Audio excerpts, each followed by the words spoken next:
Right, he's just switching it on now. Okay, we're now live, Chairman. Thank you. Thank you. Good afternoon. Welcome to this virtual meeting of Cornwall and the Isles of Scilly Leadership Board. Before consideration of today's business, I will outline the protocols for the meeting. Today's meeting has been live streamed to the public via Microsoft Teams and is also being recorded. When board members are speaking, they may choose to use their video. If the Council's live stream fails during the meeting and we cannot share the proceedings, I'll adjourn the meeting so that access can be restored. If the issue cannot be resolved, I will halt the meeting and the remaining business will be concluded at a future date. If a board member experiences a technical issue, I'll adjourn for a short period to try and re-establish their connection. As I call board members to speak, I'll remind you to switch on your microphone. If for some reason you cannot be heard, the Democratic Services Officer will advise you. Votes will be taken by roll call, stating whether you wish to vote for, against or abstain. The result will be announced by the Democratic Services Officer. Where a board member has declared a non-registrable interest, disposable pecuniary interest or an interest by virtue of any trade union membership in a matter, they must leave the virtual meeting. Their departure will be confirmed and they will be invited to rejoin the meeting at the appropriate time. To confirm the procedure for today's meeting is that board members and supporting officers who wish to speak on an item should indicate by typing X in the chat box. Before we start today's business, I'll ask the Democratic Services Officer to confirm who is present. Thank you. Thank you, Chairman. Could I ask all board members now, please, to confirm your name and the organisation that you represent? Councillor German. Julian German, Cornwall Council. Councillor Francis. Robert Francis, Chairman of the Council of the Isles of Scilly. Councillor Painter. Councillor Adam Painter, Cornwall Councillor and Deputy Leader. Councillor Rothschild. Good afternoon, everyone. Councillor Rob Rothschild, portfolio holder for Adult Social Care, Cornwall Council. Councillor Grotty. Good afternoon, Councillor Fran Grotty, Vice Chair, Council of the Isles of Scilly. Alison Hernandez. Alison Hernandez, Police and Crime Commissioner for Devon, Cornwall and the Isles of Scilly. Mark Duddridge. Mark Duddridge, Chairman of the Cornwall Isles of Scilly Local Enterprise Partnership. Chris Blom. Chris Blong, NHS Kerno, Clinical Commission Group Vice Chair. John Govett. John Govett, the Independent Chair of the Cornwall and Isles of Scilly Independent Care System. Thank you. Is Robin Teverson on the line? No. And Toby Parkins? Okay, that concludes the roll call for the board members, Chairman. Councillor Taylor has joined us. Oh, sorry. Councillor Taylor, could you please confirm your name and who you represent, please? Yeah, I'm Councillor Taylor, Cobblespaney Lance. Thank you very much.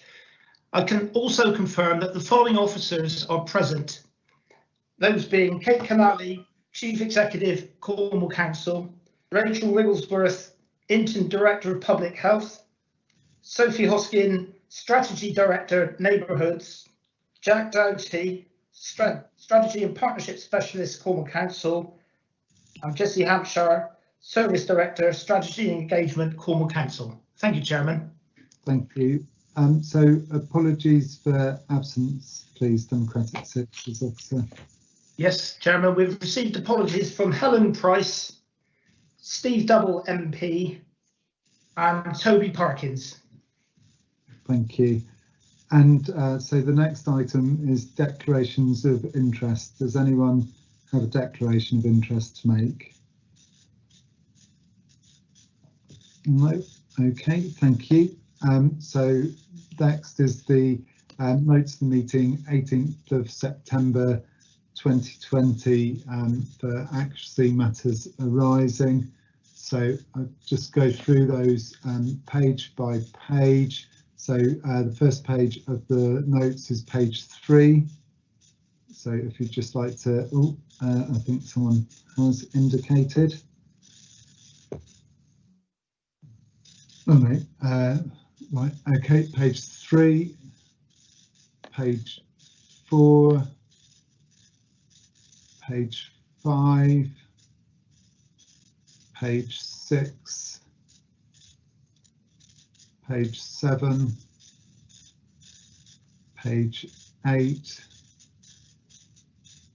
page 9, just to note on page 9, from the matters arising around the local nature partnership, the local Cornwall's Nature Recovery, so work's continuing apace on that to embed the principles agreed by the board with a refresh of the environmental growth strategy, and that will be coming forward in the new year. Page 10,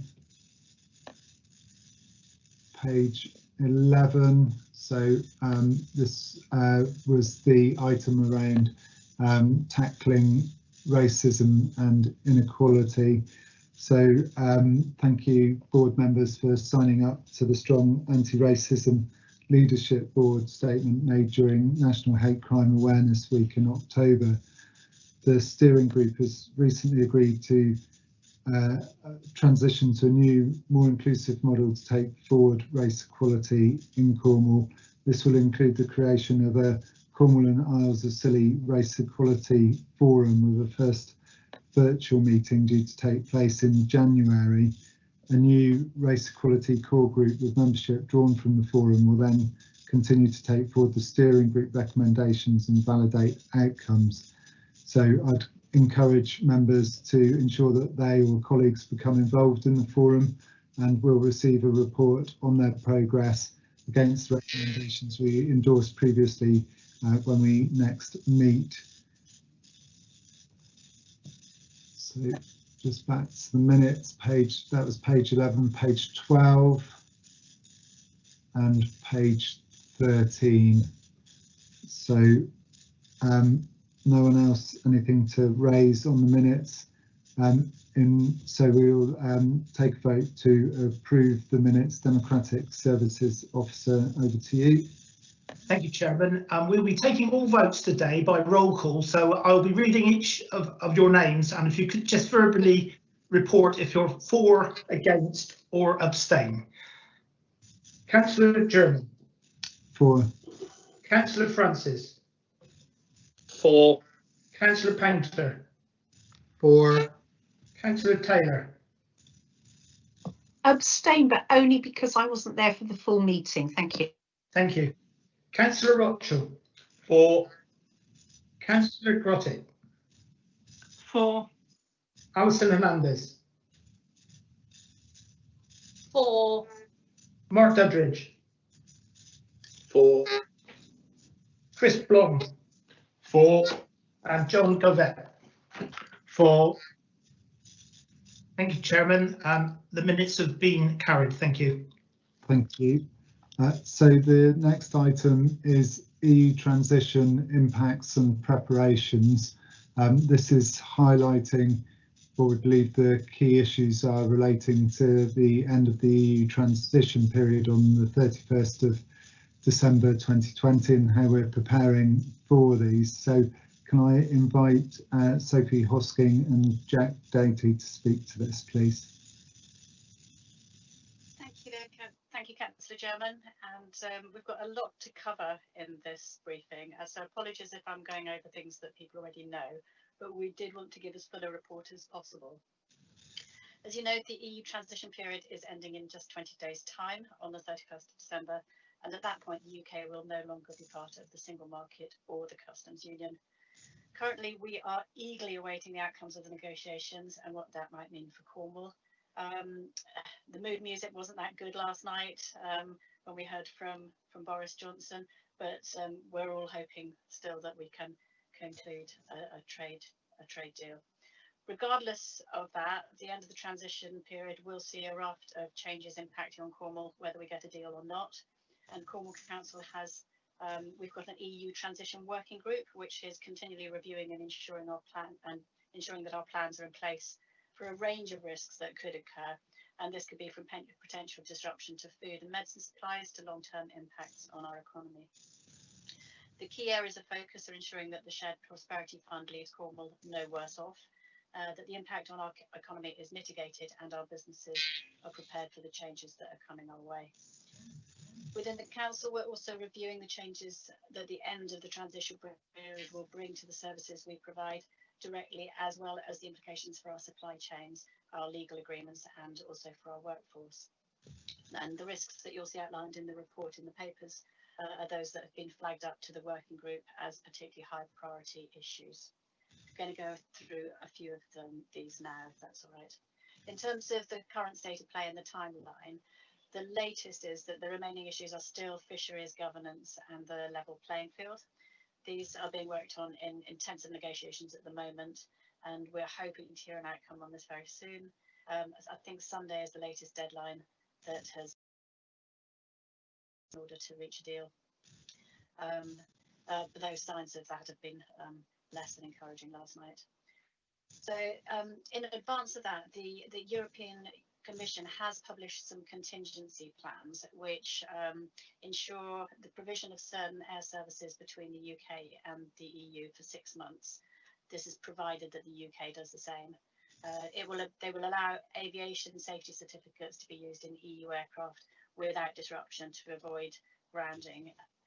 Thirdly, they'll ensure basic connectivity for road, freight and passenger transport for 6 months, again provided the UK does the same.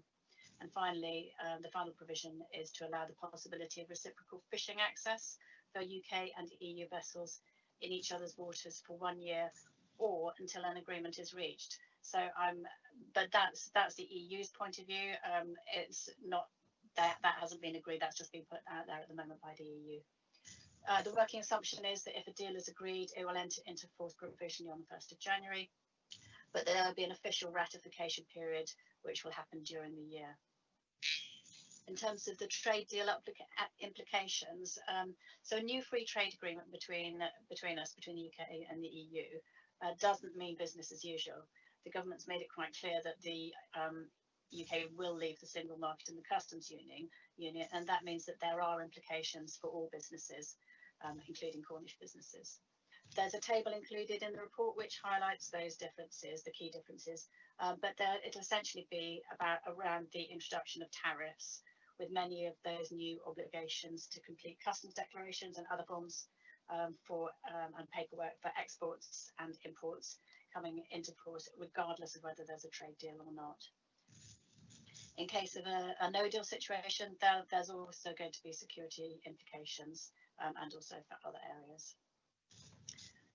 Just a little bit about our Cornish trade with the EU. So whatever happens, there'll be an impact on our businesses and the wider economy. Cornwall's trade with the EU is slightly higher than the UK average. So 55% of Cornish exports go to the EU and 47% of its imports come from the EU. So there's a slight trade surplus there of just under £40 million, with £364 million worth of exports versus £325 million in imports. However, fewer businesses export to the EU than those who import. So we've got more actual Cornish businesses importing than export, and approximately 5% of Cornish businesses are exporting. So the wider impact of leaving the single market and the customs union was recently highlighted in the OBR's, the Office for Budget Responsibilities report, which accompanied the spending review a couple of weeks ago, and it made for some pretty grim reading. Cornwall's economy is particularly vulnerable to the impact due to our average low wage, the importance to the economy of tourism, food, fish, and agricultural sectors and horticultural sectors. This could be compounded with the impact, sorry, my screen's gone all funny. So this could be compounded with the impact of COVID-19, which is likely to see a greater contraction than in the 2010 financial crash. So in order to mitigate this, Council have been working with partners to provide support for across all of our different sectors and businesses. And we've also been very active in seeking assurances from government on a number of key areas. The first of those is the UK Shared Prosperity Fund.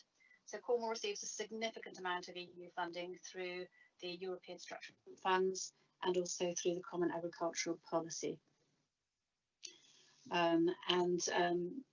That's been over 100 projects have been funded over the last 6 years to a tune of about 600 million euros. And also there's the Rural Development Programme and the Fisheries Programmes, which have supported around about 500 businesses worth in the region of 25 million, again during that same period, 2014 to 2020. The government's previously pledged that the replacement UK Shared Prosperity Fund would see no region worse off. However, what we're worried about is that there's a possibility that the replacement funds could use different metrics, which might see other areas such as northern or urban areas benefiting above Cornwall. This presents a significant risk that the no worse off commitment may not be delivered, as it relates to more than the value of the funds available. The local devolution of decision making, simpler processes, outcome delivery and a 10-year delivery period that Cornwall are calling on are also at risk. So that's it in terms of the Shared Prosperity Fund. Looking towards the support that's being provided for our businesses, where an important role that the council's focusing on is communicating to our businesses about the steps that they should be taking. So as you all know, Cornwall's predominantly comprised of micro and small businesses, which make up to about 90% of our businesses. Repeated surveys have shown that these SMEs are less prepared than large-scale businesses for the end of the transition period. And whilst the details of the potential trade agreements do remain unknown, there are a number of steps that businesses can and should be making to ensure that they're as ready as possible for the end of the transition period. And at the council, we've been taking active steps to prepare our businesses by providing and signposting key information on our website, by communicating messages through social media.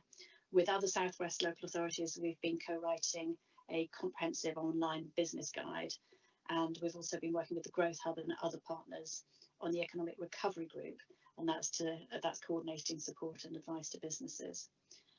So there's a lot been going on, and as further details become available in Cornwall, we are working to interpret these and the implications for businesses and residents, and trying to get that information out there as quickly as possible. The deadline, so if I can move on to the EU settled status scheme issue now, the deadline for EU residents to apply for settled status is the 30th of June 2021. So there is still 6 months for people to be able to do that. The council have been very active in encouraging EU citizens to apply for settled status, and we would urge all of our partners to I'm sure everyone is trying to make sure that everyone who's entitled to apply for it is applying. And we've also been helping that previously through an ID scanning service that the council's made available. Unfortunately, we had to suspend that service and stand it down in March due to COVID, but we're hoping to get that reopen and active, that scanning service up again in January, which will hopefully support people having difficulties with their applications. So nationally, about over 4 million people have already registered for the settled status, but that's only about 10,700 in Cornwall. It's really difficult to tell how many people would be eligible, but it may be as many as twice as many as that. But we do know that there are significant amounts of people who still haven't yet applied who are eligible and should apply. And we're stepping up our comms work and our communications to try and extend the reach of that. In fact, we did a press release last week on that. Also, previously, I think the Leadership Board wrote an open letter encouraging EU residents to apply to this, and this is something that we would like the Leadership Board to consider again. We think it would be worth repeating, and we're recommending that that exercise is undertaken again. And we'd also encourage, as I said, all members to consider any methods you can to seek out, understand where those people are, and encourage them to take up the necessary steps. If I move on now to quite a niche area, which is export health certificates. So this is an issue where exports to the EU of fishery products need to be accompanied by an export health certificate alongside other documentation. This is because the EU will be a third country, and we'll need to demonstrate that our fishery products are fit for human consumption and meet the health and processing standards that are required within the EU. So DEFRA have recently acknowledged and reacted to the concerns that Cornwall will face an unprecedented increase in demand for these export health certificates, and the government has very helpfully provided some additional funding to us in the short term. There's still an issue in terms of actually getting the staff skilled up and in place in order to be able to do that, but we are grateful for the funding that has been supplied. In the longer term, we need to work out how that will work, and the usual way would be to pass on those costs to the industry, but that will increase prices. If I turn now to seasonal labour and seasonal workforce, our agriculture and our horticultural sectors are currently very dependent on seasonal workers. Currently, about 95% of field operatives are migrant workers. The brassica sector and the daffodil sector are particularly affected. The brassica sector is worth about £200 million a year to Cornwall, and the daffodil sector is worth about £100 million a year. Daffodil picking starts in January. One interesting fact about the daffodil sector is that VAT is charged on flowers where it's not on the food sector, so there is an impact to the Treasury of potentially about 20 million a year if those crops are lost and left unpicked. So what we're asking for, the ask of government, is that we're urgently seeking support in securing extension to the Seasonal Agricultural Workers Scheme. You'll hear of it talked about as the SAWS scheme, which is due to finish in December 2020, so at the end of this month. The ask is that it carries on, that it is extended to include more people, and that is also extended to cover non-food crops such as daffodils and bulbs. I think part of the issue here is it appears that the seasonal labour is being caught up in the government's policies relating to immigration rather than being treated separately. So the immigration policies are focusing on skills, and that doesn't apply to these seasonal agricultural workers. So I think we've been very active in raising this issue with the Treasury and also the Home Office, but we don't see any resolution of it at the moment.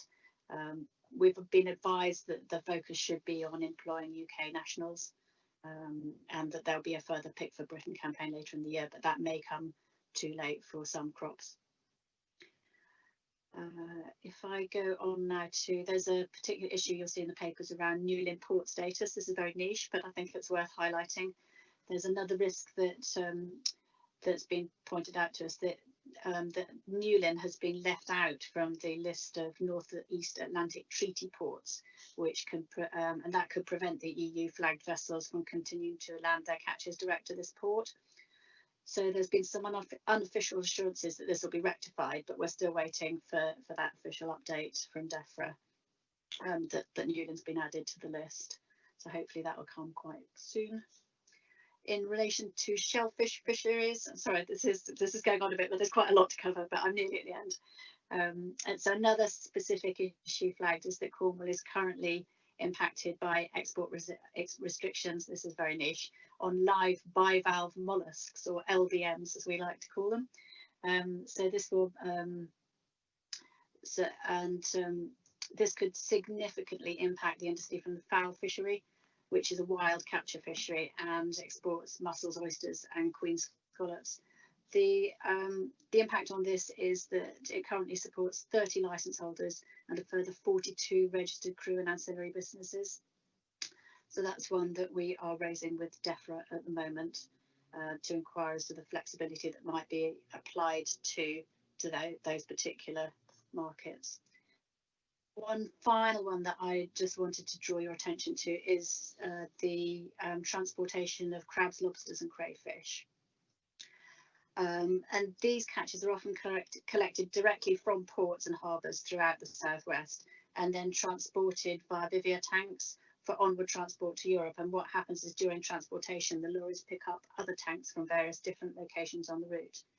This will create an issue next year when exports require new certificates, as Cornwall Council don't know what the final weight and the species will be when we issue the original certificates, so we wouldn't be able to sign off relevant certificates for the final load.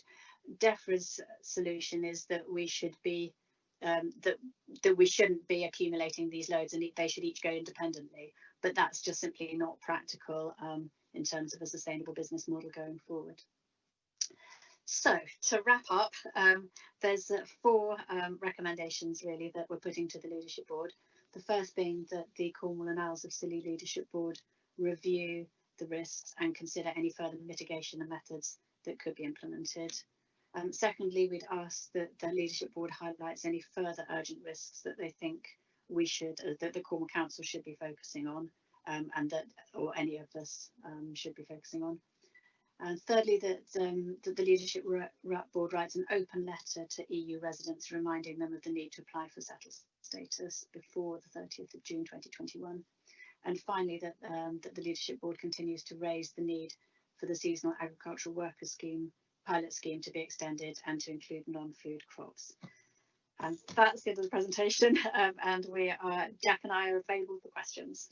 Thank you, Sophie. So if colleagues would like to indicate if they'd like to come in with comments or indeed any questions. Some of those may be described as niche. There's certainly specific points in a huge negotiation, but they're points that will have particular impact on Cornwall and the Isles of Scilly's economy, so very important to us. Mark Duddridge, please. Yeah, thank you, Sophie, for the report. The business sale and the LEP have been following all this with a huge amount of concern and a growing amount of concern. And to put it into, I think we all understand how important the fishing industry is. But but the brassica and daffodil issue, it swamps it by some 3 or 4 times. So this is at the moment we're sort of standing on the edge of 3 core industries, neither not having the labour, having significant amount of on costs and a great deal of uncertainty how they practically sell or who they sell to. And I would urge the board to support Sophie's paper. We're already talking to other more rural-based LEPs, and we know, for instance, that people are deciding not to plant in Lincolnshire at the moment and cutting back their cropping by almost a half because of the great uncertainty about where they're going to get labour from in the future. So the clock really is ticking, and these businesses have to make a decision really, really quickly. And I imagine it's going to be the labour issue to begin with that's going to bite hardest for us. So, yeah, if there's anything we can do to help find a solution and to raise the priority of it, we'll be more than happy to do so. Thank you. Thank you, Mark. No one else has indicated at the moment, so I'll just comment a bit further on Shared Prosperity Fund, which comes up under those risks, which at the moment I was pleasantly surprised with the 1.5 billion announcement for Shared Prosperity Fund. I thought that's great. They've listened to Cornwall and the Isles of Scilly, and we've got a reasonable deal from the Shared Prosperity Fund. But then I realised that that was 1.5 billion was for the whole of the country.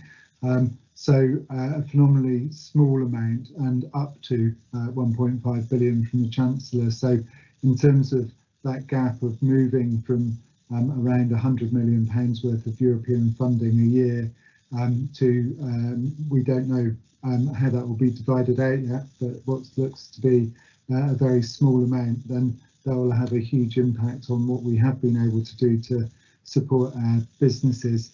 And that doesn't touch on levelling up, which also, as Sophie said, it appears not to be favouring Cornwall and the Isles of Scilly in its approach, but it's absolutely crucial, if indeed we are going to level up, that we receive significant support through those funds.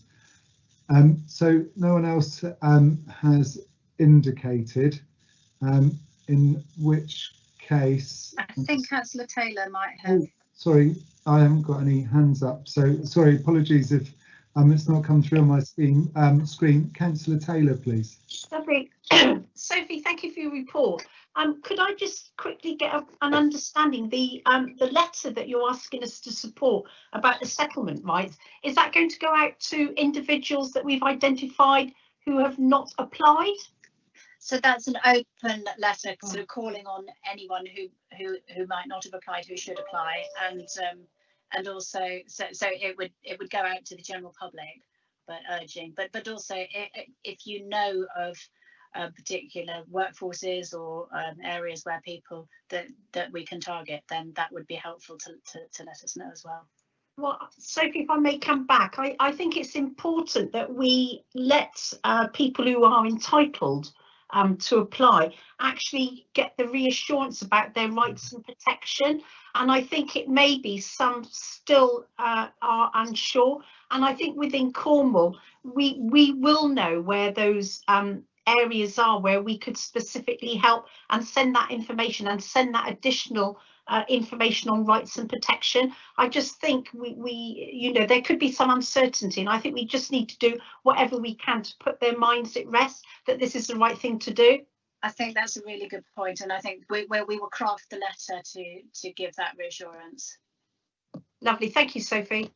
Thank you. Thank you.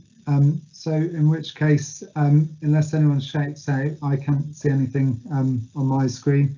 We'll move to the vote then, please, Democratic Services Officer.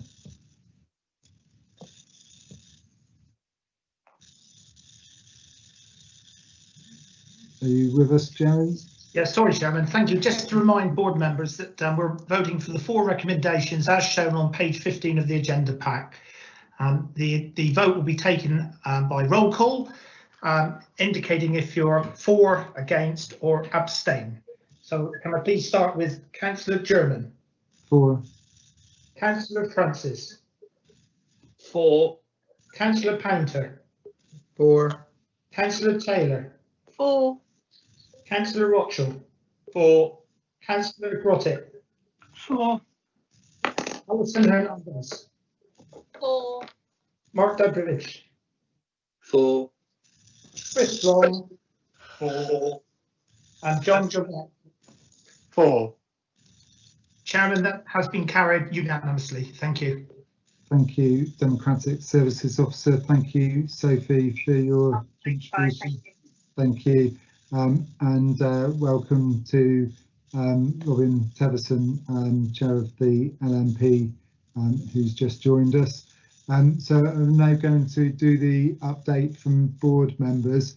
I'll look to take that just down the list alphabetically as it is to me. Some people have their first name first, some people their second name, so it might not be quite alphabetical in everyone's eyes, but there we go. I'll just take them as they are on the list. So Councillor Painter, you're first on that alphabetical list. Thank you. Thank you, Chairman. Just a quick update from me from the last meeting. So just to say a little bit about the COVID costs versus the grants that we've received from central government. So previously I've reported sort of on the amounts of money that we've received from government and the amounts of costs that relate to Cornwall Council. At the moment we have a shortfall of around £20.1 million in extra costs that we've faced, which we haven't been covered off by government grant yet. We are expecting there will be more government grant coming to us. Since our last meeting, we have had the spending review. So the spending review did throw up a few new things. So there were some areas where extra COVID grants would be coming to us, and we don't have the full details on those yet. Many of the individual grants that we had last year, whether that was for troubled families or whether it was for social care, many of those grants have been rolled over into this year. So we have got a 1-year settlement rather than a 4-year settlement. So we are working off that. Clearly the government have got a bit of a moving feast as far as their spending, with obviously the impacts of COVID across the country. We are expecting next week a final settlement. The local government settlement should be out next week, where we'll know more detail of exactly what money is coming to Cornwall. A couple of the things that we did learn within the spending review, they did announce a public sector pay freeze. That doesn't necessarily apply to local government, because local government do their own negotiation on pay. So whilst that government have made that clear for the public sector, which they control, we will look and see how that impacts on our staff and the rest of local government across Cornwall. With social care, we know that social care hasn't been, we've been sort of awaiting a white paper on how social care should be funded going forward, and nothing has come forward as of yet. There were a couple of grants. A new social care grant was announced at the spending review of around 300 million, which we believe half of that is new money and half of it is top slice from a previous grant we used to get for the new homes bonus. So we're waiting to see the allocation of that new money, and also the government have given us further flexibility. Whilst we've got a 2% flexibility on council tax, this year they've given us a 3% extra ability to charge a further 3% council tax purely for social care. So we're clearly looking at our budgets to see how they're going to finish up this year, and then look at how the budgets are ready for next year, and we will set council tax in February with a proposed maximum from government of a 5% council tax of 4.99. So that's just a brief update around council finances. Thank you, Chairman. Thank you, Adam. Chris Blong next, please. Thank you, Julian. NHS E&I have recently published an options paper for consultation on the future of ICSs, and I know John will probably update you all or us all later on what that entails. Needless to say, there are significant implications for the future of NHS Kernow Clinical Commissioning Group for it to consider and respond to by early January. It's important to reassure members and the public that the CCG business as usual continues, while staff are being consulted on these proposals and possible implications. It's anticipated that a national decision will be reached on the future of CCGs sometime next year, and that might entail a change to the NHS Commissioner legislation. NHS Kernow's Annual Improvement and Assessment Framework Rating, bit of a mouthful, that was published on the 24th of November. The CCG retained its green rating for the quality of its leadership and its compliance with statutory guidance on patient and public participation in our commissioning of health and care services. We did, however, as many will know, receive an overall rating of requires improvement, specifically as a result of our year-end financial position. This came about because the CCG made the decision to report the system's financial risk within its end-of-year control total, which amounted to approximately £8 million. This action was taken with the full support and approval of all stakeholders within Cornwall and the Isles of Scilly, as well as NHS E&I regionally. We remain focused on those areas which will make us deliver the most difference to our services, and continue to strive to deliver those services which are financially sustainable, but it's obviously an annual challenge. Just to remind members that the Sedgemoor Centre is now basically closed. As previously informed, NHS Kernow agreed not to renew its lease on its current head office, which actually ends formally on the 31st of December. It's essentially closed now. In the short term, our main point of contact and temporary head office will be Penwinnick House in St Austell, and that's now being prepared for that purpose. We're looking for a 12-month lease or thereabouts. And finally, Ian's departure. Just to let members know that our chair, Dr. Ian Chalton, has decided to step down from his role in March next year. Thank you. Thank you, Chris. I'm sure I speak for the leadership board in thanking Ian for all of his hard work and wishing him the best for the future. Mark Duddridge next, please. Thank you, Julian. Yeah, it feels very strange times. It's, I think from the LEP's point of view and the business sales point of view, hugely worried about what's going to be ahead of us over the winter and into next year. Whilst there's some fantastically exciting opportunities sort of underlying it all at the moment. So we feel like an expectant dad, sort of worrying and excited all at the same time. I think the figures of people now on universal credit, the alternative claim counts over 20,000 already with the winter ahead of us. We've just rehearsed some of the concerns there are around where we are in the Brexit conversations, and we are aware clearly that people have still got loans to be paid, there's furlough to move out, and rents and all sorts of stuff. So the sort of squeeze on business finance and cash and personal finance and cash and inflation are all going to hurt, and we do expect those numbers to go forward. I think we have, as a LEP, committed we're busy contracting all our getting building funds, so we're very pleased with those, and we put an expression of interest out for future projects, given any green lights from government about future funding streams, and the response has been absolutely excellent. So there's no shortage of hunger out there, and the energy around the enthusiasm for clean growth and the opportunities almost by the day around floating offshore wind in particular, heat and energy from underground, from our geosciences. We've seen all the work around lithium but other minerals as well. And an increasing excitement around the space agenda. We have Virgin trialling their test launch next week, but we've got more and more work around the potential supply chain for all those industries. So a lot of things to look forward to, but it feels very uncertain. So we do expect to say unfortunately the business success, the job numbers to go the wrong way, and I think it's going to be very bleak.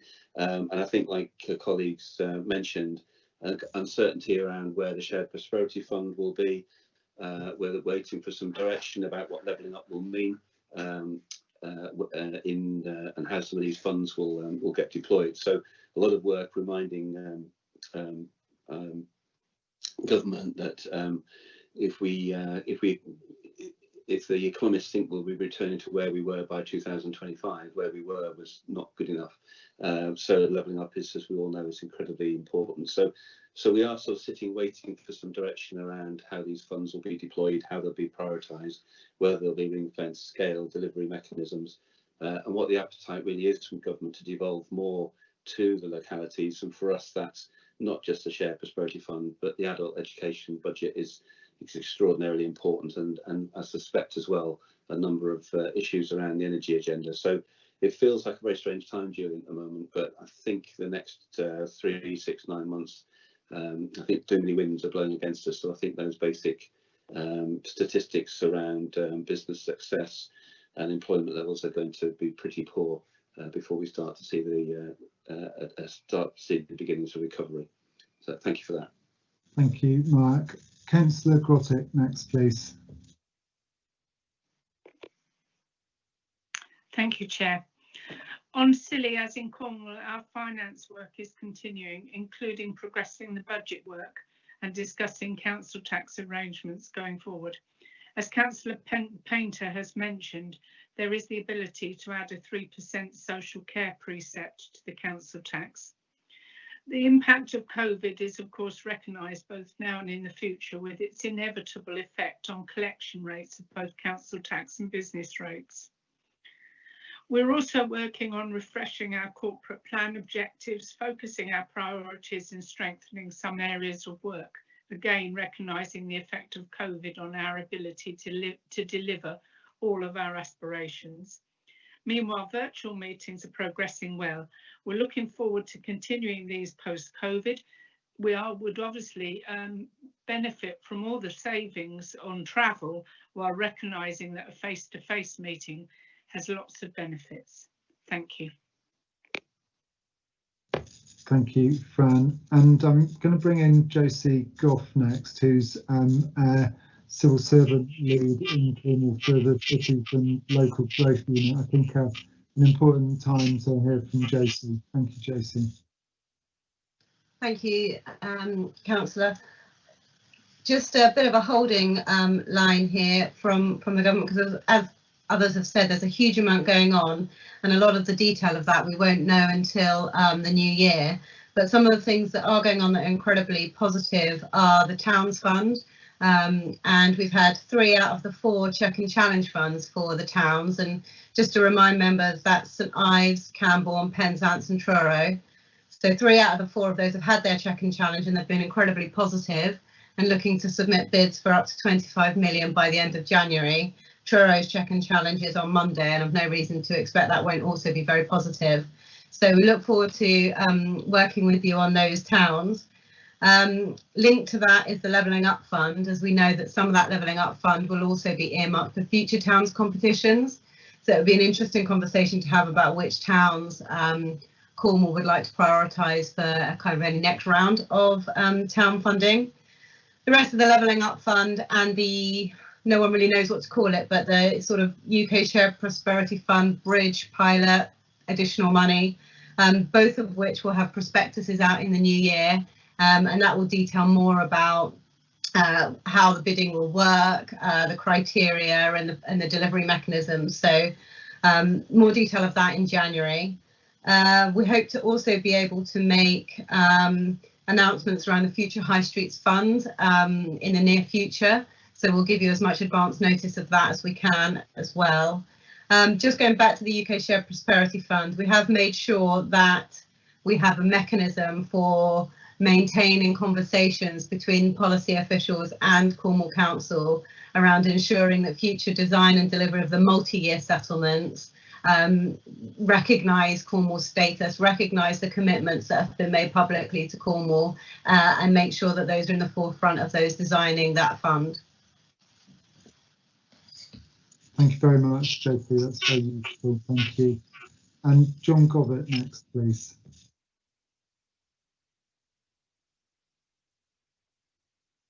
Thank you, Julian. Hopefully you can see me okay. Have a few internet problems today.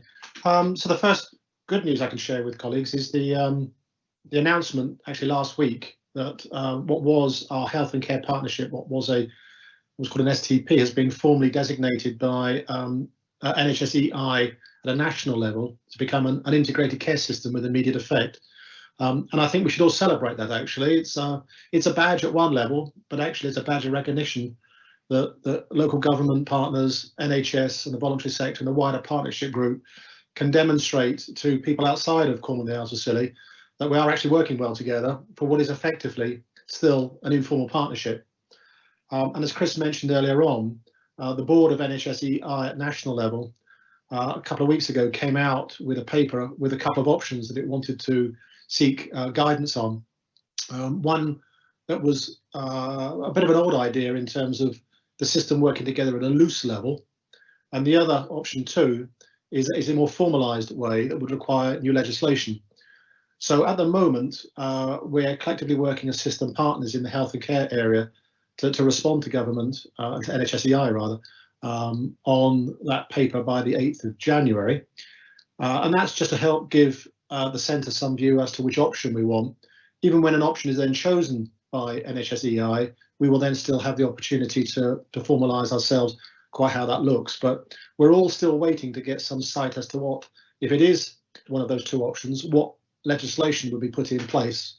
And that's likely, based on that paper, to be looking towards a change on April 2022. So we've got a fair bit of time to go through which option is it, what ways of working do we all want to be part of, what does an integrated care system for Cornwall and the Isles of Scilly look like. And we shouldn't forget, of course, that probably some 20% of our citizens cross the Tamar Bridge. So it's not just about Cornwall and the Isles of Scilly. We've got to consider how we work as an integrated care system with our neighbour in terms of Devon to make sure we have a peninsular solution. And as Chris mentioned earlier on, clearly at one level, there is some sight that this might actually have a significant effect, although we don't know how or what, on the CCG. But it isn't just an effect on the CCG. The whole system infrastructure of the acutes, the Cornwall Foundation Trust and other partners, the whole ways of working for April 22 will be affected by that legislation. So I thought people ought to be aware of that. And just to pick up on one extra point to what Chris mentioned in terms of Ian retiring. Ian obviously is retiring at the end of March as the chair of the CCG, which has been planned and expected. And also another point which I thought I ought to raise is that Barbara Van has actually retired also. and she has stepped down now. And just to let everybody know that Margaret Schwartz, who was her deputy, has now, from a pro tem perspective, taken over as the chair of Cornwall Foundation Trust. And the final issue on this bit is that we're still recruiting for our system chief executive, although at that moment, with everything that's going on, it's slightly in pause mode. So that's the first update on an integrated care system. The other two things which I thought people would be interested in terms of COVID and vaccinations, I ought to say it's been a huge relief at many levels to start the vaccination clinics that we've now got up and running at Treliske in Truro. The clinics, to share with you, are running well, and the staff have been truly amazing. We are excited that, in fact, next week, in fact on Monday, we'll be opening a second clinic in Treliske to double our capacity and start even more vaccinating of those high-risk health and social care staff, as well as care home staff and those over 80s outpatients. I just want to be able to say this, Chair, if I may. It's been a huge team effort, not just for Treliske, and we have had fantastic support throughout from our colleagues across the entire health and care and social care system, the voluntary sector, and for that matter, the wider emergency services. In terms of pressures in our health and care system, our approach to COVID has resulted in what we think is an excellent management of the outbreaks to keep them to a minimum in care homes, schools, and work settings. And we believe this has been accomplished by stringent infection control measures in hospitals and other clinical settings, and has resulted in good control of what we hope is over the spread or the potential spread of COVID. It, however, both vaccinations and COVID, this won't surprise you, but I think it's important I say, this has had a consequential impact on the waiting time in our emergency departments, particularly in Treliske, and for those people waiting to be cleared for COVID results. So there are issues there in terms of those pathways. We're trying to work on all these to speed these things up, and we're trying to think through a risk management approach to be endorsed by and as is being endorsed by clinicians across all of Cornwall and the Isles of Scilly. Thank you very much. Thank you very much, John, and to echo your thanks for all of those across the health and social care system for all that they've been doing, what they will be doing to get the vaccine out, and also continuing to mitigate and care for people affected by the pandemic. We'll come to the Health Protection Board update later on in the agenda, so I'm sure there'll be more on that there, but very much welcome the closer working across the system. So Alison Hernandez next, please. Thanks, Julian. I can see everybody's been extra busy since we all last got together, and it's quite humbling actually to also realise that you're not the only one in it, and you're not the only one doing a lot of this work, and sort of actually recognising the challenges that everybody's under at the moment. It's just amazing that we're about to head into Christmas, and I just want to say thank you to all of Cornwall Leadership Board and who's here in terms of all the work that you're doing, because it's actually unbelievable the effort that's been made and the progress that you've achieved during this really difficult year. I've got just a few things that I'll focus on. I'm appreciative of time, and I think there's just a few key messages from me, I suppose.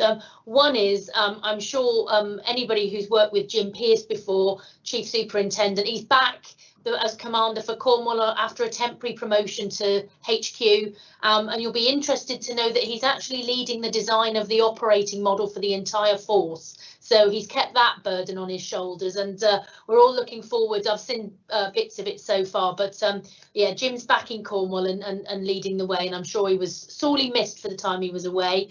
And Ian Drummond-Smith, who was replacing him temporarily, he's now got the really lovely job of leading all of the command and control centre, which includes 101, and we've just been doing scrutiny of that over the past few months. So there's nothing like landing yourself in a new job and then getting scrutinised by the Commissioner. So I think Cornwall training, you've trained him well. He's come up and done a good job so far at headquarters. A couple of positive things I think that's really useful to share is we've had, even in this pandemic, we've had some of our services win national awards, and a huge thanks to our Make Amends, who run our restorative justice contract. They've won a Howard League for Penal Reform award, which we won just over a year ago for our Pathfinder scheme, which was helping people divert away from inappropriate justice. So really pleased to see that, and Sue Brizzle, who leads the team there, is an inspiration, and well done to everybody who's managed to achieve an award in a lockdown. That's fantastic. As many of you will be in the position as we are, we're having, we've had the budget announcements, we're feeling a little bit warm inside rather than thoroughly depressed, and I think the only thing for us is that we think it will mean that the equivalent of 141 new police officers, in addition to what we've already got, that will be coming through that budget. If board members recall, we've been on the recruitment drive for police officers for the past 4 years. We will have 317 brand new extra police officers by the end of March this year, and with the 141 that hopefully is coming in the budget, which we'll have to implement within a year, we'll be up to 458, and that's just a huge achievement at such a turnover. We've actually recruited more like 700 new officers by the time we get there because of all the leavers. So we've got quite an inexperienced and fresh-faced front line that's out there at the moment, and will be continuing over the next few years. So I suppose one of the things is that I'll say is it'll be an interesting time for us all to work in partnership. And what I would say is, it's exciting to have actually a big shift in the actual resource that's coming into policing. I suppose in terms of that, I've got the budget survey out at the moment. So if any partners would share that amongst your networks, it's open until the 3rd of January. Now, we do all sorts of polls and surveys throughout the year, but you'll be surprised how influential that budget survey is every year. I will make some last minute decisions with some feelings that I'm getting through that survey. So it's a comprehensive policing and crime survey, and I will be aiming to do some form of council tax poll in the new year, because we've been given a flexibility by the government of up to £15 extra on a Band D property, which obviously I'm nervous about, as we've just heard the discussion about the collection of council tax rates and the future prosperity of our regions. So this is a really tricky time to be in at the moment. Just finally, I will add that there's a couple of things in terms of the PCC review, which is a national review of police and crime commissioners, is on hold until the new year. We were expecting that to be announced this last month, but it looks like it's waiting till the new year. So that's sort of information about what the future of the role of a police and crime commissioner will be, both in terms of strengthening the scrutiny of the individual as I'm directly elected, but also what your potential responsibilities could be if they're broadening those powers and responsibilities. So we'll wait until the new year for that one. And we've been successful in receiving £500,000 from the government around perpetrator funding for domestic abuse. And I think, we've all seen in the crime stats as we've gone into this pandemic, a big reduction of 20% on crime reduction. And then the thing that hasn't relented is domestic abuse. It's stayed around the same, or it's increased a little bit. We know there are lots of families struggling in this difficult time at home, and particularly during lockdowns. So actually, to have a service now that we're going to be able to give to perpetrators of domestic abuse, we don't have enough resource for this. We've never focused on perpetrators, mainly focused on victims. So we're quite excited, and we've been working in partnership with the council, the police and everyone to get a really good scheme and enhance some of the services that we may already have that were mainly underfunded. So that's a really good news. And I'll leave on a good news note there, I think, Julian. Thank you. Thank you very much, Alison. Councillor Taylor next, please. Thank you, Chair. First of all, I would like to congratulate Rachel on the appointment of her role of Director of Public Health for Cornwall. We are in very safe hands, so well done, Rachel. I also wanted to mention about the integrated care system. It just got announced last week, and it just shows effective partnership within Cornwall, so that's really good. I'd like to mention the vaccine, which is a huge game changer, and I also would like to congratulate the staff and the partnership working at Trellis. We automatically expect that a new initiative is just going to be presented to the public the very next day. And we all know, though, that there's an incredible amount of hard work that goes behind that. So I would personally like to say thank you to all the staff, the doctors and all the other partners who have been involved in just making sure that happens.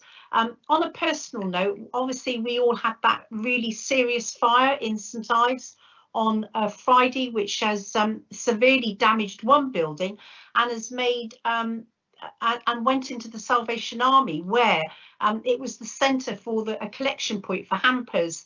I particularly want to acknowledge the outstanding work by the fire service of Cornwall, especially under the leadership of Catherine Billings on that particular night. From what I can gather, you know, it seemed that half the fire appliances in Cornwall were down in St Ives, and so I want to acknowledge that. It just shows you how professional the fire service is and how they can really step up to the mark. And I think because of their prompt actions, they did actually, in my opinion, save a lot of other damage that could have been caused.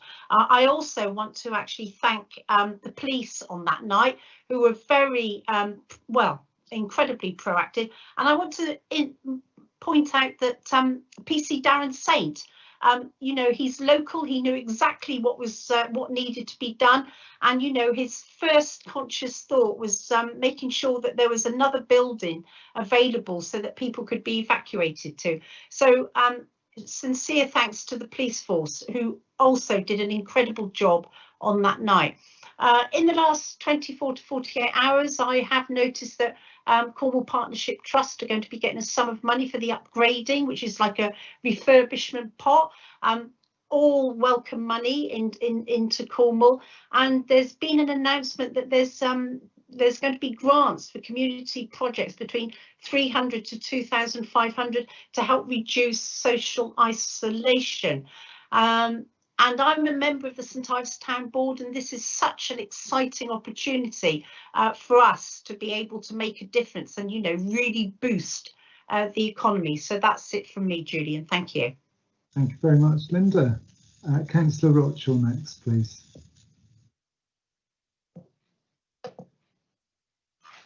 Thank you, Linda. The trouble with going third when you talk about health and social care is that, and we haven't collaborated on this at all, is to make sure I've got something else, something different to say. So a few things really. Inevitably, the health and care system continues to be under significant pressure, and with us moving into winter as well, so the normal kind of flu stuff starts to have impact as well. So it's a difficult. It continues to be a difficult time.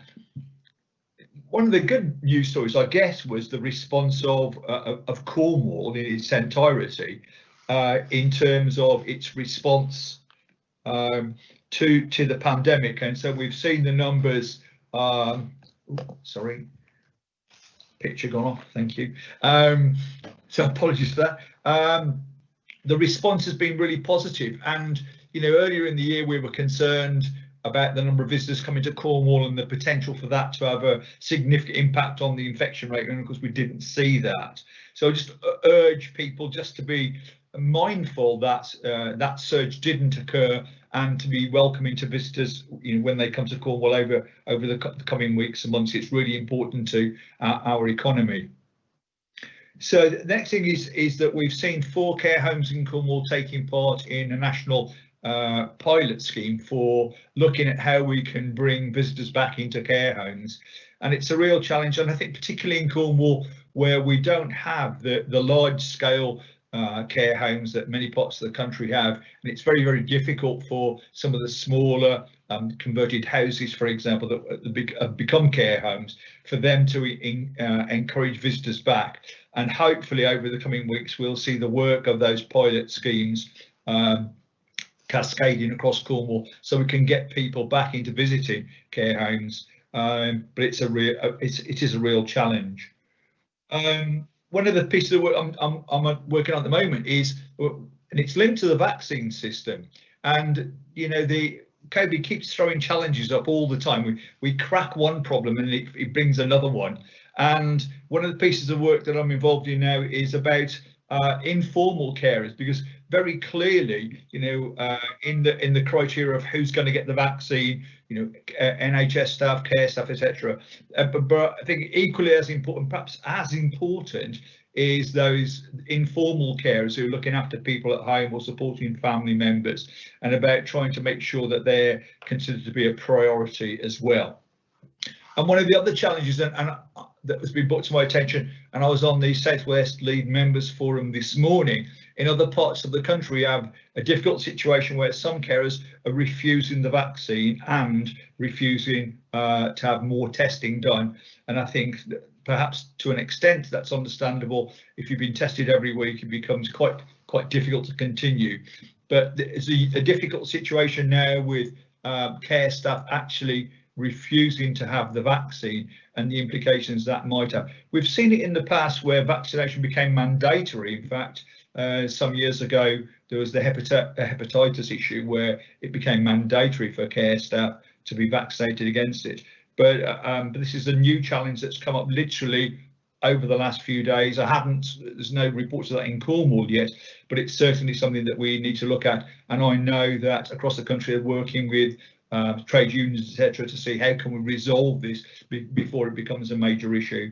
And again, to finish on an upbeat note, you know, Cornwall's in a good position. We're in tier 1, but it's not the moment, and particularly remember this coming into the festive season, it's not the time now to relax our guard, and the basic rules of hand washing, wearing masks and keeping the social distance is as important now as it ever was.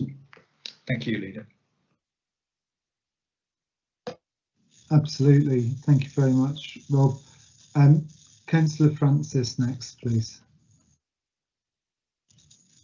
Thank you very much, Julian, and good afternoon, everybody from the Isles of Scilly. Haven't got a lot for you today, just to follow up with a few matters following Councillor Grottick's comments to you. I would just like to thank you, Julian, for the transition paper that we heard earlier, and your staff's commitment to that. I'm not going to go into it in detail because clearly Scilly has the same issues, a lot of the same issues that you do in Cornwall. But, you know, I share your concerns, and, you know, we all want to see this resolved as well as possible in all the areas that were talked about today, and obviously the shared prosperity fund and the levelling up. So look forward to hopefully these matters being resolved since. I'd also like to say that although we're in tier 1, listening to Rob and Shell just now, and we're going to be welcoming visitors back again soon, we want to make sure that we continue with how we managed in the summer, with a fantastic effort from all our staff and our transport operators and so on, so that we had no infections brought to Scilly from tourism. And we must not let our guard down now, and make sure that we are vigilant and focused on making sure that we continue to stay safe with the government guidelines that we have around social distancing, wearing masks, and just making sure our hygiene is as it should be, with our washing hands and so on. So we are going to continue to be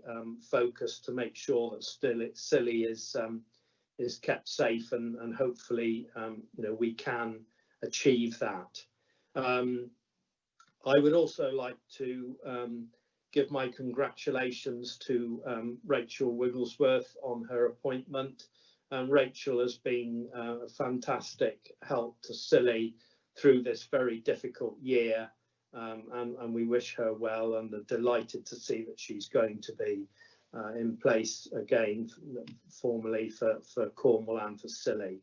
And I would just like to end, Julian, by thanking everybody on the board on behalf of Scilly for the work and commitment that you've all given in this extremely difficult year for everybody.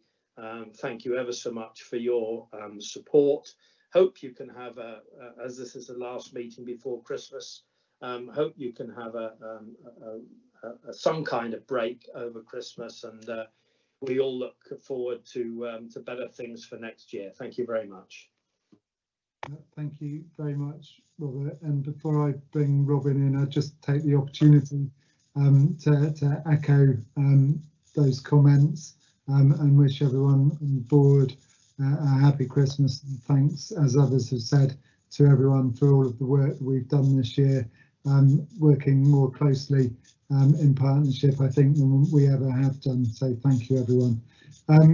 Robin, next, please.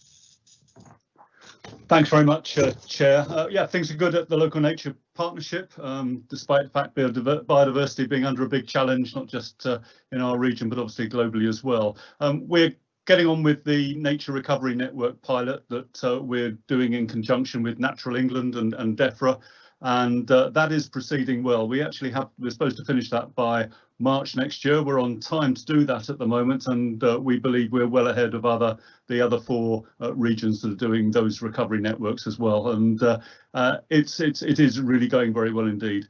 Our strategic refresh is continuing, and I think that'll come before the either the cabinet or the council fairly soon in terms of the environmental growth strategy. So that's coming together. But to be honest, the LNP is getting more and more into action rather than strategies, and getting things done. And one of the main things that we're involved in at the minute is working with the LEP, and I'd like to thank Mark for his great cooperation around this, over putting together an investment pipeline of pretty shovel-ready projects on the capital side for funding when it becomes available. And we're submitting something like £50 million worth of projects to do with the natural environment with the LEP, being there ready for when those opportunities arise. And also we're working closely with the LEP again around the environmental land management scheme. Obviously a huge difference and change about to come to UK agriculture between now and 2014, and what we want to make sure is that our farmers and those involved in land management are able to access that scheme and have sufficient advice, and make sure we get the money down here rather than necessarily in other parts of the country as well. I would say, in terms of cooperative working, one of the things that the LNP we did at our board meeting yesterday was to have Dr. Caroline Court in front of us to go through the absolutely excellent public health report that was produced earlier this year, entitled Planetary Health.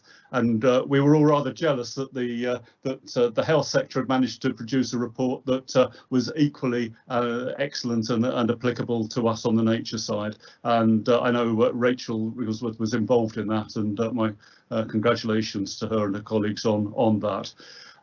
We now have a chief executive. We've appointed Peter Marsh as our chief executive of the LNP, so we have a much more of a secretariat and a staff there.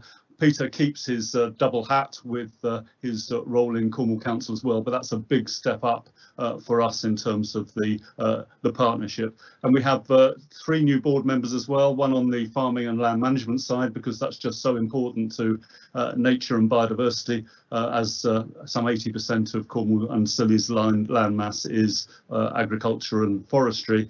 And also I'm pleased to say that Paul Masters has ex officio as chief executive of ours, the Scilly Council, joined our board as well. We had some fantastic joint with the LEP and the Chamber of Commerce sustainability awards this week, which we did variably or virtually, I should say, and that too was a great occasion. I think you were at it, Julian, as well, weren't you? And yes, perhaps we should wear bow ties for this occasion as well. I know it certainly raised the occasion, and but some fantastic businesses and enterprises that we saw in Cornwall there. And lastly, I just say we are just to emphasise again, we are working more and more on a practical basis just to improve the quality, not just of nature and biodiversity in Cornwall and Scilly, but actually people's quality of life as well. I think that's it. Thank you very much, Robin, and apologies to Robert. I think there might have been a bit of dog barking in the background, so apologies if you heard that when you were speaking. I'm just going to say a couple of words from Helen Price, who's given her apologies today, but given me a couple of words to say on her behalf. So I think I've captured everyone, board members, but please put your hand up if I've missed you out on the update. So Helen just updated that from the CALC point of view, we continue to keep the members and non-member councils up to date with information, assistance given to the clerks that are having problems in their area. Online training has been ongoing since the beginning of October, and executive members on other committees have attended virtual meetings on behalf of CALC. And given the last meeting before Christmas, I'd like to say Merry Christmas to everyone and stay safe.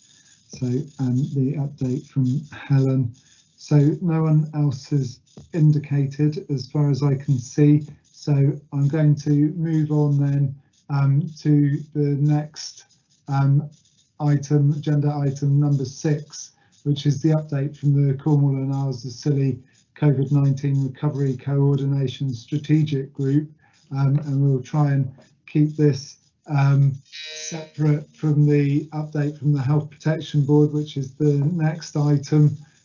So Kate, if you'd like to speak to this report, please. Thank you.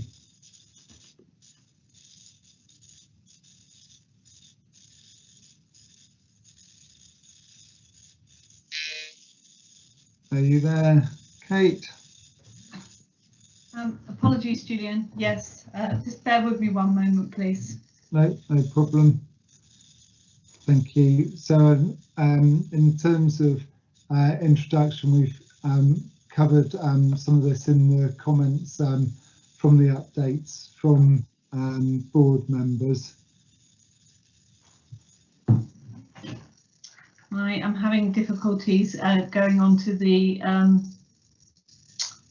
council's web pages to get my papers up.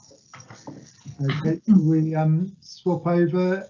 Rachel, all of your audits, are you able to come in on the Health Protection Board? And good to see you and to be able to say congratulations in person for your appointment to the substantive post of Director of Public Health for Cornwall and the Isles of Scilly, which you've obviously been carrying out the role for some time. Welcome, Rachel. Thank you, Julian. Thank you, board. So since we last met, clearly it's been a very busy time for everybody, and it's very interesting to hear the reports from members of the board. I thought that I would start this session, I've just got 10 minutes, to just look back a little bit over the time that we've had in terms of the infection rates and how the lockdown has impacted on Cornwall, to set a little bit of context. And I'll ask Julian just to confirm when you can see the slides on the screen, because it's always tricky to see that when you are doing it yourself. Not yet.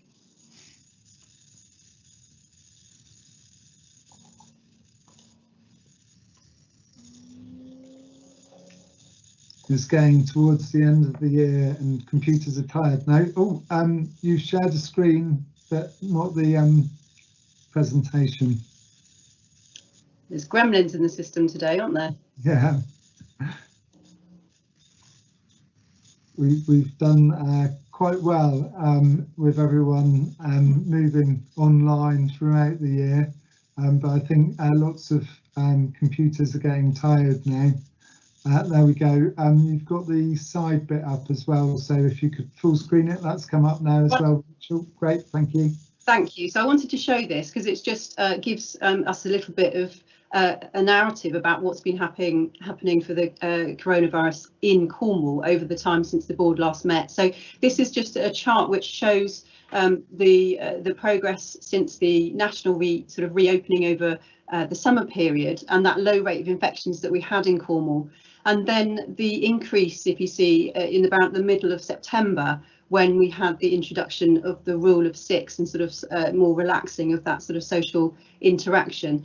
And at that point, you can see that sort of increase in a sort of little bit of leaps and starts over the period of September and October, but a really clear increase as a result of that sort of social mixing. And I wanted to show you this because that's the sort of restrictions that we're currently in now that we're in tier 1, which is that ability to mix within households up to 6 people, indoor and outdoor, and that reopening now of other sort of shops and businesses. So this is sort of what happens back in that period, and you know, with at some point cases doubling every 10 days.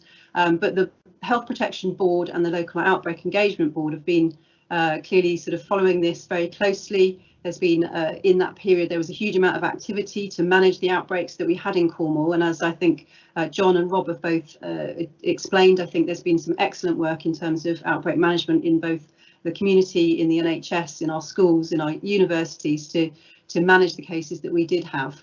But clearly that second lockdown was introduced nationally and locally as well. You can see how even with that national lockdown and restrictions, the cases continue to increase for some weeks before now seeing that drop off as a result of really restricting social mixing and having that impact of a lockdown. So as we have heard from members today, the impact of those lockdowns and restrictions has real economic and personal costs for households, for businesses. So the management and the prevention of sort of further increase of cases is really a priority for everybody.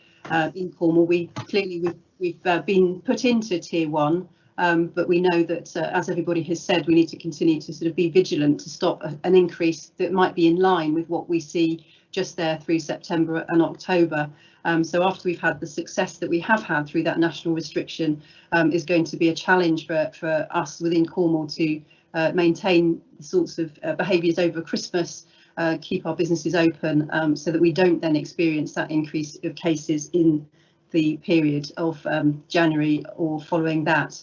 And I just wanted to also summarise the decisions, the indicators that the decision to go into tier 1 was based on, and this is these are national data sets, and this was done this week, but it just gives you a little bit of a sense and a comparison for where Cornwall is compared with both the southwest and England. And these 5 areas, this is the basis of making those decisions nationally. Clearly Cornwall is has lower rates in the over 60-year-olds, has you know, a reduction in our case rates, quite significant there of that week, 23% reductions during the week there, and then low positivity rates of the tests. And the pressure on the NHS currently, as described there, seen as lower compared to the rest of the southwestern England. So obviously they're just high-level indicators, and there's lots of narrative behind this. But the decision is sort of clearly made based on the evidence from that. Directors of public health and local authorities don't make those decisions. That is a national decision. But clearly we want to maintain those sorts of rates. Today's rates are 22 per 100,000 cases in the last 7 days. So again, continuing to sort of plateau and reduce. But clearly, as I said before, the tier 1 restrictions are not likely to be effective to keeping our case rates at that level. In tier 3, they have been effective in reducing cases. In tier 2 nationally, they're seeing a plateauing of cases, but we do expect a challenge over the next weeks and months around the cases. And I just wanted to finally share a little infographic here which tells of the story of Cornwall, where this is based on the work that the outbreak team and the contact tracing team in Cornwall understand the way in which cases are transmitted. And this shows what happened when 12 friends decided to go to a restaurant and book 2 tables next to each other. So 2 tables of 6, but they clearly did interact. One of the people of that group, that red person there, was infected with COVID. And during the period of that evening, clearly the exposure meant that 3 other friends within that group and those tables were infected. The waitress was also infected. And then you see from this chart how that flows through to in further colleges, further colleagues in the workplaces of those friends, then also catching the virus. which has led to 3 businesses or offices having to close. And then the virus being transmitted again from there within the homes and households of other people. So 18 people being infected in that example. So just one example of going out with one person infected and not following the social distancing rules quickly spreads like sort of wildfire through groups, businesses and homes. So cautionary tale, and just hope, as everyone said, that we continue to be careful over the Christmas period, but also enjoy some of those freedoms in a sensible way. So really important as well that we look towards the recovery that's outlined in the Cornwall plan and the Cornwall we want, to be looking at the sort of future and the recovery and the well-being that can bring post coronavirus, when we hope the vaccine will be, as other people have explained, rolling out over the next period of 4 months, we think, and the impact will mean that we'll be able to return and improve and grow in Cornwall. So thank you, Julian. Thank you very much, Rachel. Very useful against the government tests to see where we were, and given the direction of travel, we need to be cautious and nothing taken as definite, but given the direction of travel, likely that next week's announcements on tiers is going to be that Cornwall will remain in and the Isles of Scilly will remain tier 1. That was a question, Rachel. Yes, so the review of the tiers will be done on the 16th, and then we understand just before New Year's Eve. We're not expecting any change in the tiers, and we wouldn't see the effect, I think, of the changes in our tiers in Cornwall by that point. But clearly that will be a decision by national government. Okay, so government talked about fortnightly reviews, but the review next week won't be announced until near the new year. No, they're 2 separate reviews. Okay, so next week's will be announced next week. That's right. Yeah, great, thank you. Any questions for Rachel, please, colleagues?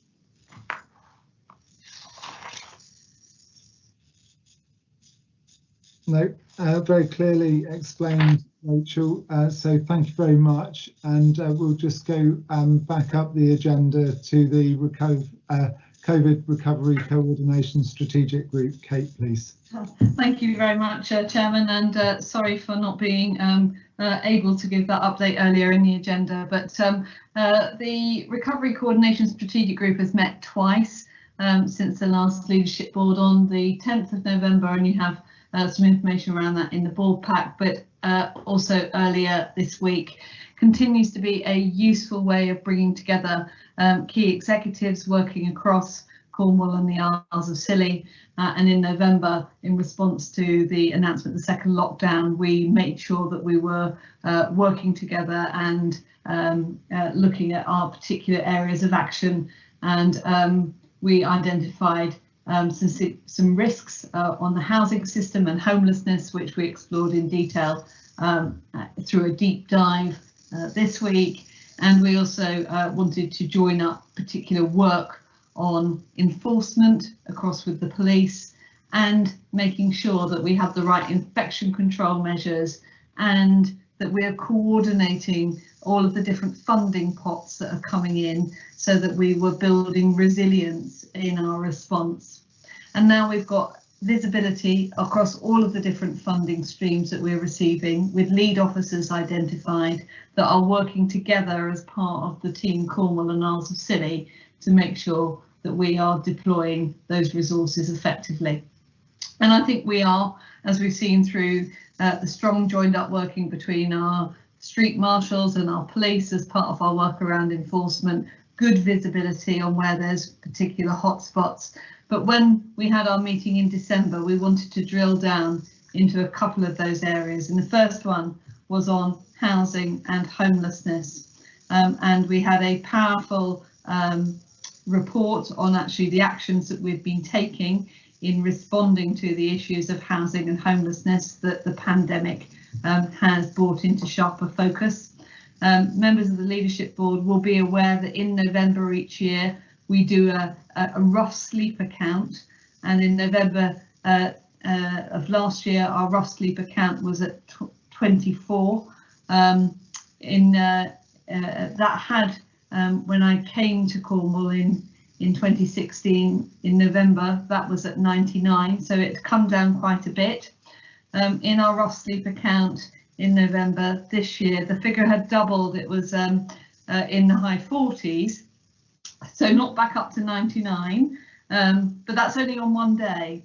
And actually what the pandemic has shown is that we're providing twice the amount of support to individuals and households that are presented to us and triggered the homelessness duty than we were 12 months ago. And through these case studies, we saw a really great example where all of the different partners have come together and how through persistence and assertive outreach, we had turned somebody's life around through getting them out from sleeping rough into one of our cabins that we've had at the in Truro, and supporting that person back into employment and training. And we had another example where each organisation had done its bit and no more, and how that had left people in a vulnerable set of circumstances. So there was resolve for us to continue to join together and look at a kind of an outcome star approach, which places the individual with complex needs at the centre, and look at ways through our different organisations we could have a single approach around assessing needs. So there's work underway looking at that, thinking about how that links into the COVID Winter Support Grant, which we've received, which is to focus support on vulnerable individuals and vulnerable families. The second area that we looked at was that we had some mystery shopping that had been done, looking at 3 scenarios: somebody who was frail and needing help and advice, somebody who had just lost their job, and somebody who was in crisis. And we mystery test these scenarios through contact with Cornwall Council's contact centre, through a Google search, and through going into Cornwall Council's website to look at ease of finding the information that was required. There's work for us to do, I think it's fair to say. Through Google, someone who was frail was directed to a care agency based in London. I'm not sure how helpful that would be. Some ended up with links to media press releases, and that whilst there are some really useful tools on our website, they didn't come up high enough up in terms of Google search. So there's some work that we've committed to going away and doing in rapid order to try and make much more visible the range of different support that there is through our web-based channels. And that extends to making sure that people are picking up on some of the excellent support that's available in the Growth Hub and the People Hub. It didn't come together when you're putting it in as somebody wanting to find that information. We know it's there on our web, but there's more we need to do. And finally, we considered a report from the House of Lords have done on looking at COVID through their Public Services Committee.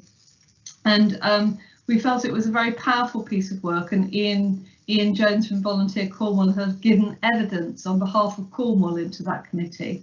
And it pointed to a number of areas for further consideration, which we are looking at through the group.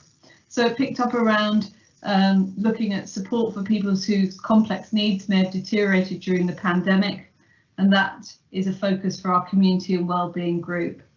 It picked up learning that said that actually support for vulnerable children, one of the weaknesses that have been identified is the lack of integration between services working with vulnerable children and making sure that they don't fall between the gaps because of data sharing. And we've asked for that to be looked at through our One Vision partnership. Inequality of access to high public services, and particularly picking up on race and race equality targets. Well, this has been work that the Leadership Board have been doing, supported by executives, and we all committed to make sure that we're supporting the new work that's going forward. And finally, it also touches on issues around digital technology and innovation in frontline services. And of course, we've had a joint approach around digital inclusion that's come up through the leadership board. So we agreed that we're going to revisit that strategy in light of some of the findings from the House of Lords. And for our next meeting in January, we've decided that we want to focus in on towns because of some of the information that we know is coming through in terms of changes within the retail sector, the opportunities that we have from learning from the 4 Towns funds that we heard from Josie Goff earlier, and starting to give some consideration about if we have the opportunity to bid for further support for towns, what would our recommendations be to you as a leadership board? Thank you, Chairman. Thank you. Any comments, questions for Kate, please, on that update? Just pause for a moment.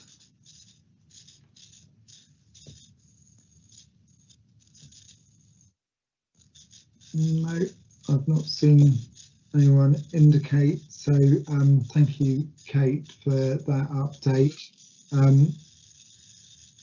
Sorry, Robin, have I missed your hand? Yes, it was, Chair, thank you, Chair. It was just, Kate, I was very pleased to hear in a way that all homelessness is really bad news, but the numbers seem very, very low. And I just wondered if you could just explain to us, that's a one-day survey, I understand that. Is that the whole of Cornwall and Scilly? Is it representative? Is it a sample, or how sort of is the confidence in that number, or the time series, if you like, because it's a key area, and I mean, good news to a degree, but obviously not for the 20 or 40 people that are in that position. Yes, I mean, we do have confidence in our count, but it is only the count on one particular night, and we do know. You're still there, Kate. We've just oh, there's some weird things going on there. We do know that there aren't a total of 46 people that sleep rough in Cornwall, and that we cannot from that one night say that is the number of people that are rough sleeping. It is more than that, and that we know that we supported over 100. We took over 120 people off the streets as part of the Everyone In initiative that was in phase 1 of the lockdown. So we have confidence that when we conduct that rough sleeper count on that particular night, it is accurate. We do it in collaboration with a whole range of our different partners that make up our homelessness kind of working group.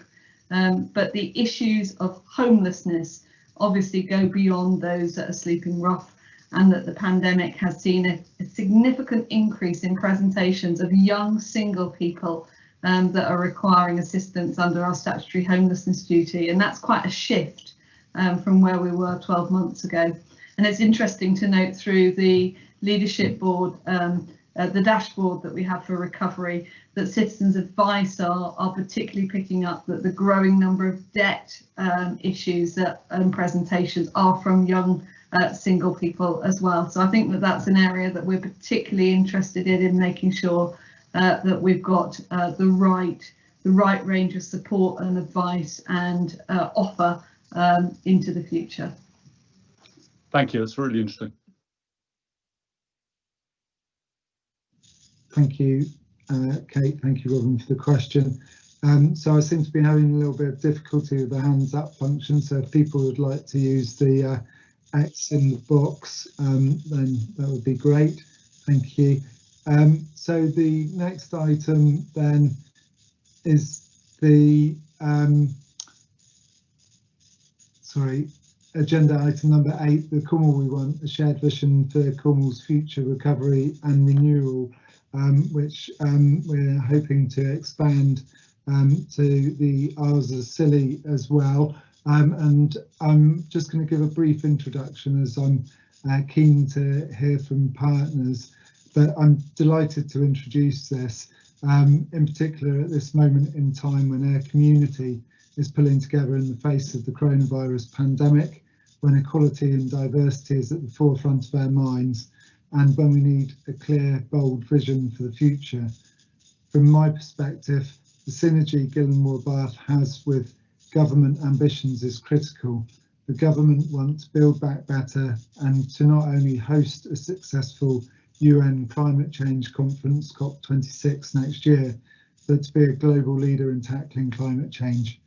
And I'm sure given the requisite devolution of powers and resources, we can lead a recovery and renewal in Cornwall that will deliver for residents and for government and provide a global beacon of what can be achieved. So, subject to the board endorsing the 2050 vision today, we'll bring forward a new devolution perspective early or to the next board meeting that requests government to empower Cornwall by giving us the means to make our ambition to become a reality.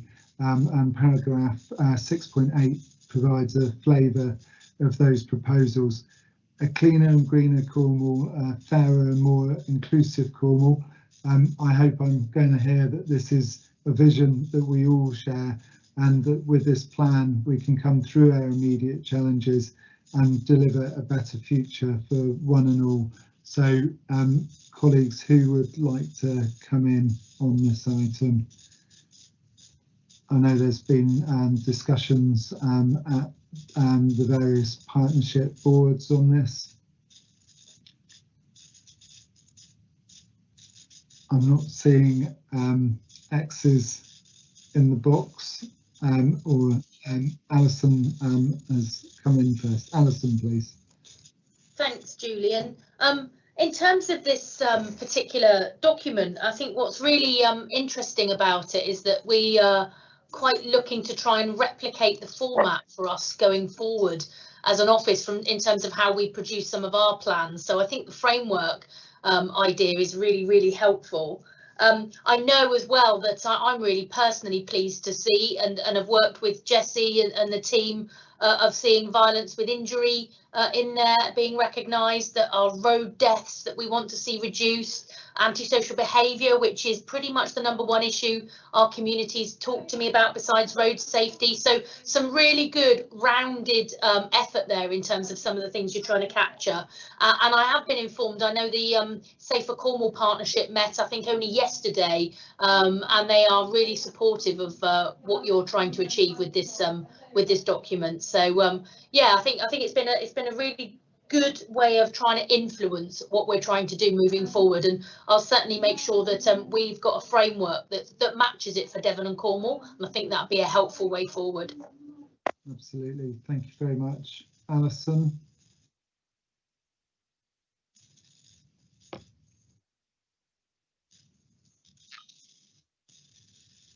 Thank you. Councillor Francis, please.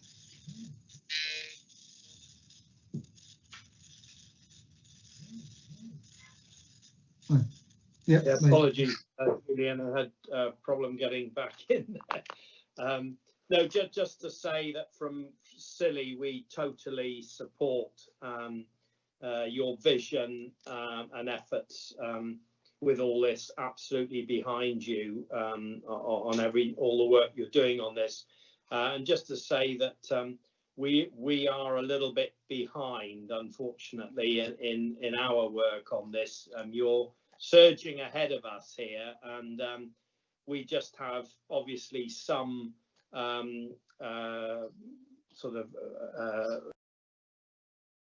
to this that are entirely appropriate to Scilly and not so for Cornwall. So I just wanted to say that we totally support you, and we're just working on those various ramifications that apply to Scilly, and we will be bringing forward you know, those aspects to you in the very near future. Thank you.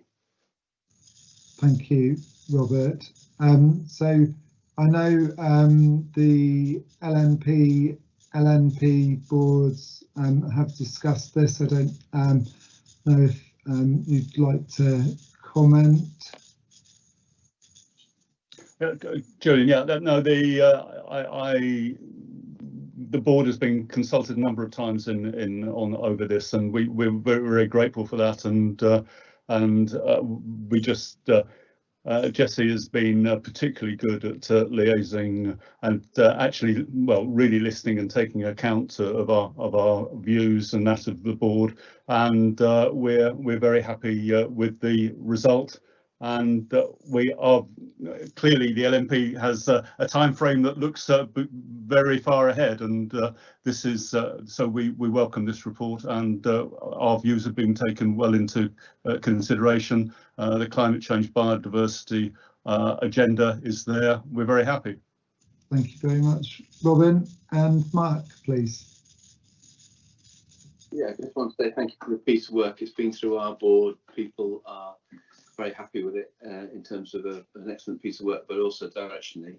I think the world around carbon zero economy is changing, so I think that'll be a section which I know we'll pick at and develop later on. So directionally it's spot on. I think there's a lot more that we can do to flesh that out, and we're doing a lot more around trying to transition to the sustainable food, land and sea, what that really means in terms of shape of our businesses and things going forward. But I know it's got the board support, and thank you for everybody involved in putting it together.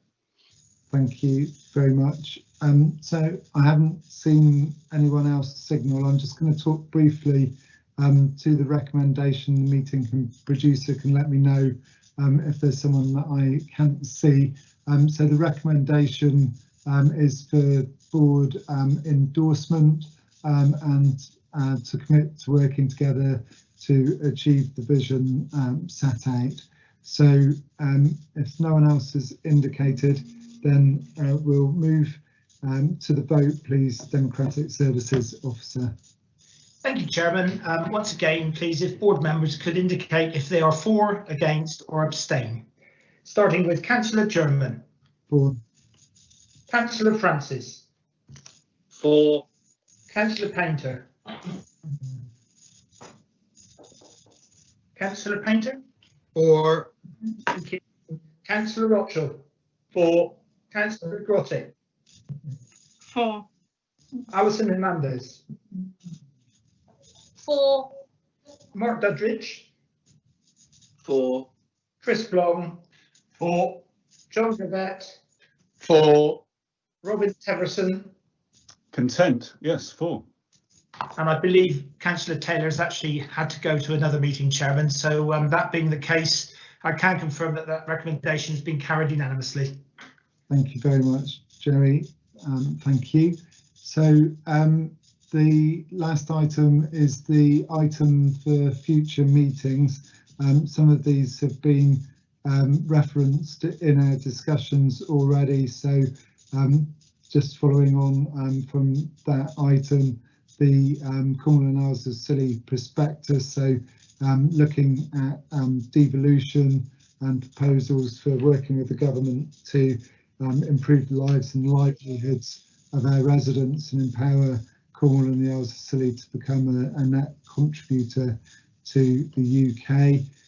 Around the draft environmental growth strategy and the nature of recovery plan and progress on recommendations for tackling racism and inequalities. So already seems to be a reasonably full agenda, but anyone with other items that they would like to bring forward for consideration, please.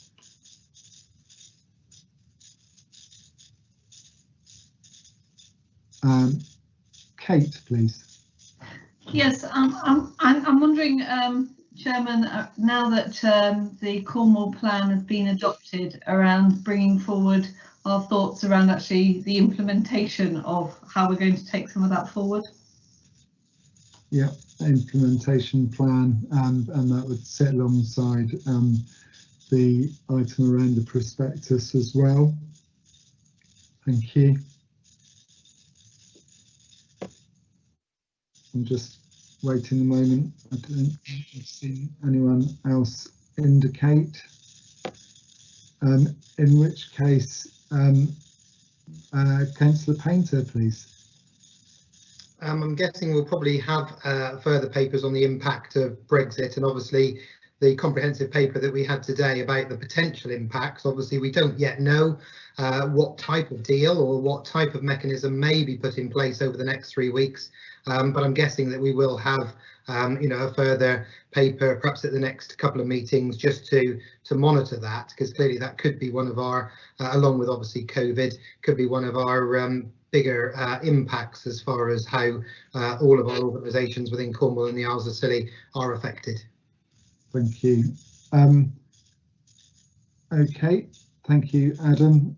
Yes, indeed, I'm sure we'll want to discuss that. So our next meeting is Friday the 12th of March. So thank you to those who have been watching and reporting on this meeting. Thank you, colleagues, for all of your work, as we've said earlier on, and happy Christmas to you all, and hopefully a better 2021. We'll be discussing that at our next meeting. Thanks everyone very much. Take care. Thank you. Bye. Thank you very much. Thank you, Gillian. Cheerio. Thanks, Alison. Have a great Christmas. And you.